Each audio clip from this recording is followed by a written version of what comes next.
Alhamdulillah, alhamdulillahi rabbil alamin, wa bihi nasta'inu ala umuri dunya waddin. Ashhadu an la ilaha illallah wahdahu la syarika lah, wa ashhadu anna Muhammadan abduhu wa rasuluh. Allahumma salli ala sayyidina Muhammad wa ala ali sayyidina Muhammad. Amma ba'd. Faya ayyuhal hadirun, ittaqullaha haqqa tuqatih wa la tamutunna illa wa antum muslimun.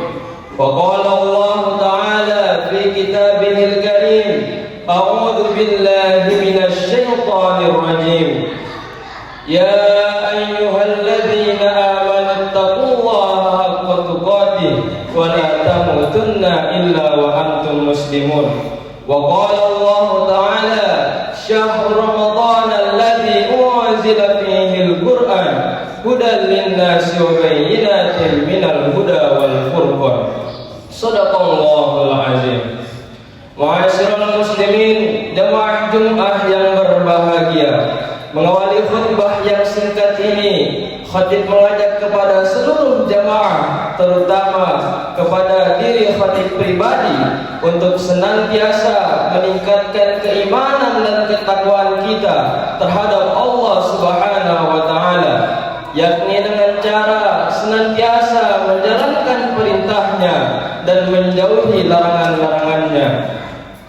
Ma'asyiral muslimin rahimakumullah, di bulan suci Ramadan ini, sejumlah umat muslim disibukkan dengan berbagai macam kegiatan ibadah, mulai dari waktu pagi, siang, hingga malam menjelang tidur, seolah ibadah menjadi kegiatan yang tak pernah lepas dari amal sunnah di bulan suci ini. Salah satu ibadah yang lekat dengan bulan suci ini ialah bertadarus Al-Quran. Oleh sebab itu, Ramadan juga disebut sebagai Syahrul Quran atau bulannya Al-Quran. Boleh dibilang, Ramadan tanpa ramai dengan Al-Quran bagaikan makanan tanpa garam. Sebagaimana firman Allah Subhanahu wa Ta'ala dalam Quran surah Al-Baqarah ayat 185, Syahrul Ramadan alladzi unzila fihi al-Qur'an hudan lin-nasi wa bayyinatin minal huda wal furqan. Bulan Ramadan adalah bulan yang di dalamnya diturunkan Al-Quran sebagai petunjuk bagi manusia dan penjelasan-penjelasan mengenai petunjuk itu, serta pembeda antara yang hak dan yang batil.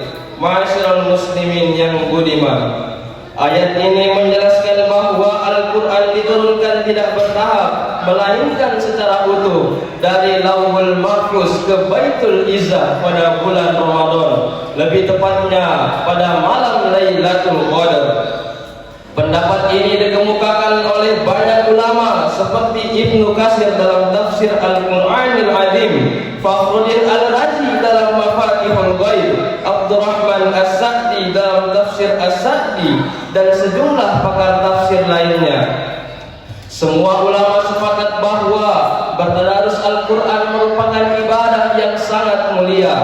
Mereka sejak dulu juga menjadikan tadarus sebagai aktivitas selama Ramadan.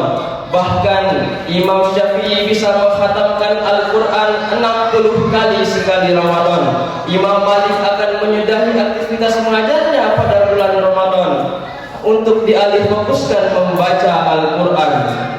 Ma'asyiral muslimin jamaah Jumat yang dimuliakan Allah, agar memperoleh pahala tadarus yang maksimal, kita juga harus memperhatikan adab-adab membaca Al-Quran sebagai kitab suci umat muslim yang sangat dimuliakan.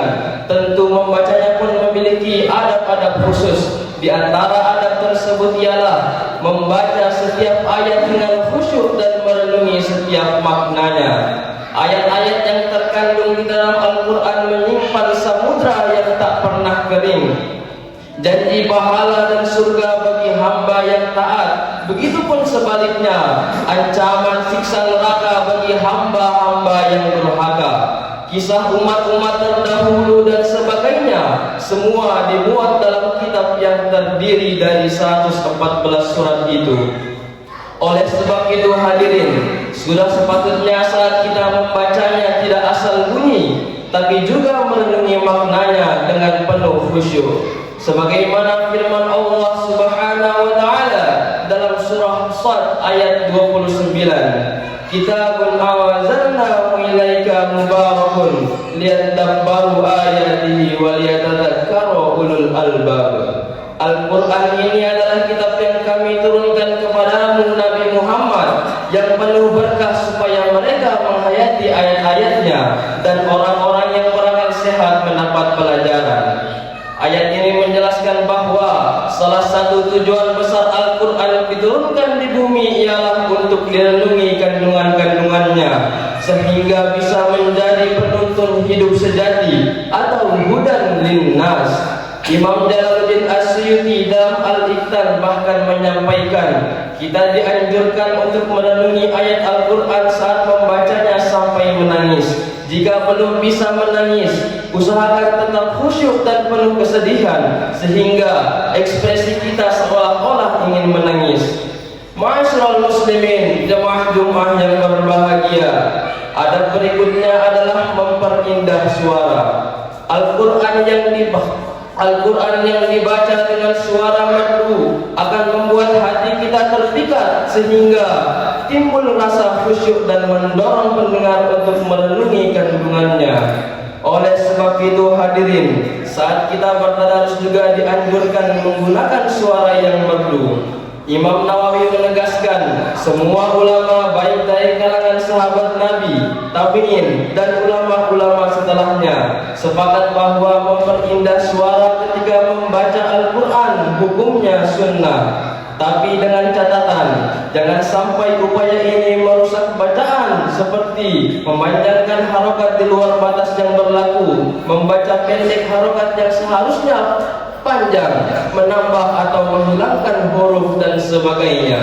Dasar anjuran memperindah suara ini diantaranya sabda Rasulullah SAW, Zainul Quran bi aswatikum, hiasilah Al-Quran dengan suaramu. Hadis riwayat Abu Dawud.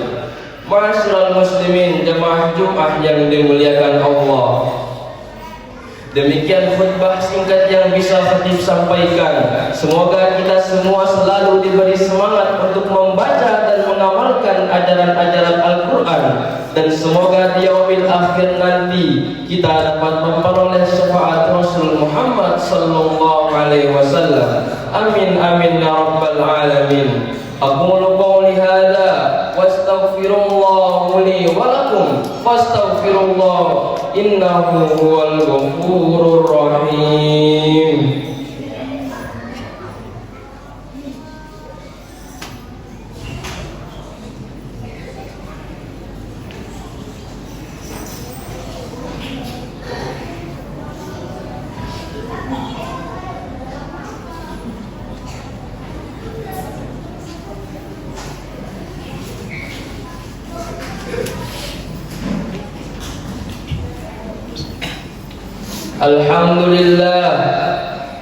Alhamdulillah wa kafa wa usalli wa usallimu ala sayyidina wa maulana Muhammadil Mustafa wa ala alihi ahli sidqi wal wafa.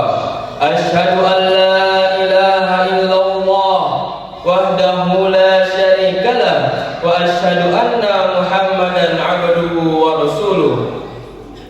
Allahumma salli ala sayyidina Muhammad wa ala ali sayyidina Muhammad, amma ba'du. Fa ya ayyuhal muslimun, usikum wa nafsi bi taqwallahil aliyyil azim, wa alamu anna Allah amarakum bi amrin azim, amarakum bis salati was salami ala nabiyyil karim. Faqala azza wa jalla, inna allaha wa malaikatahu yusalluna ala nabi ya ayyuhalladzina amanu sallu alaihi wa sallimu taslima. Allahumma salli ala sayyidina Muhammad wa ala ali sayyidina Muhammad kama sallaita ala sayyidina Ibrahim wa ala ali sayyidina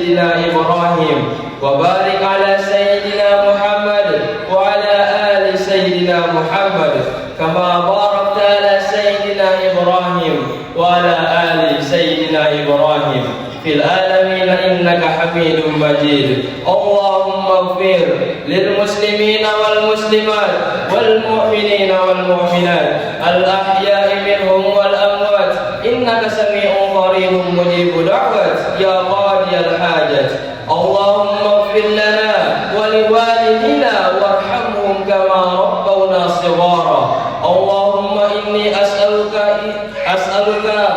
في من لا اللهم إني أسألك فهم النبي وحفظ المرسلين وإلهام الملائكة المقربين برحمتك يا أرحم الراحمين. ربنا هب لنا من أزواجنا وذريتنا قرة أعين واجعلنا للمتقين إماما. ربنا آتنا في الدنيا حسنة وفي الآخرة حسنة وقنا عذاب النار. سبحان ربك رب العزة عما يصفون وسلام على المرسلين والحمد لله رب العالمين. عباد الله إن